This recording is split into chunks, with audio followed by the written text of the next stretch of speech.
Football বিশ্বকাপ মানেই কোটি কোটি সমর্থকের আবেগ, আর সেই আবেগের কেন্দ্রবিন্দুতে থাকে দুই চিরপ্রতিদ্বন্দ্বী লাতিন পরাশক্তি ব্রাজিল ও আর্জেন্টিনা। যুক্তরাষ্ট্র, কানাডা ও মেক্সিকোয় অনুষ্ঠিতব্য ফিফা বিশ্বকাপ 2026-এও নজর থাকবে এই দুই দলের ওপর। একদিকে বর্তমান চ্যাম্পিয়ন আর্জেন্টিনা টানা দ্বিতীয় শিরোপার স্বপ্ন দেখছে, অন্যদিকে 24 বছরের অপেক্ষা ঘুচিয়ে ষষ্ঠ বিশ্বকাপ জয়ের মিশনে নামছে ব্রাজিল। বিশ্বকাপের ড্র অনুযায়ী আর্জেন্টিনা রয়েছে গ্রুপ জিতে, তাদের প্রতিপক্ষ আলজেরিয়া, অস্ট্রিয়া ও জর্ডান।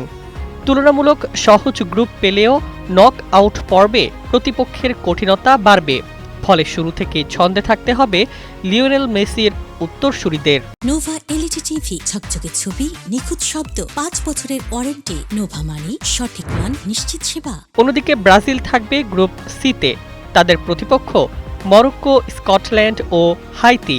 গ্রুপের 3টি ম্যাচই যুক্তরাষ্ট্রের পূর্ব উপকূলীয় শহরগুলোতে অনুষ্ঠিত হওয়ায় ভ্রমণজনিত ক্লান্তি তুলনামূলক কম থাকবে সেলেসাওদের।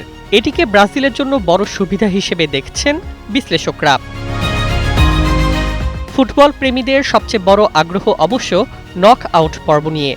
দুই দলই যদি নিজেদের গ্রুপে শীর্ষ স্থান অর্জন করে, তাহলে ধাপে ধাপে এগিয়ে ফাইনালে পৌঁছানোর সুযোগ থাকবে। সেই পথে ইউরোপ ও আফ্রিকার শক্তিশালী দলগুলোর মুখোমুখি হওয়ার সম্ভাবনাও রয়েছে। বর্তমান বিশ্ব চ্যাম্পিয়ন হিসেবে আর্জেন্টিনার কাঁধে প্রত্যাশার চাপ বেশি, অন্যদিকে ব্রাজিলের সামনে ইতিহাস গড়ার সুযোগ।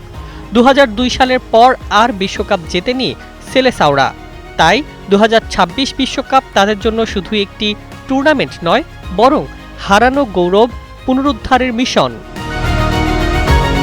এখন সমর্থকদের অপেক্ষা মাঠের লড়াই দেখার।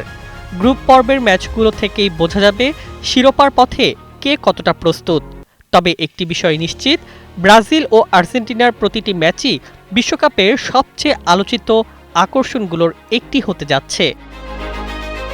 News desk, 21 television.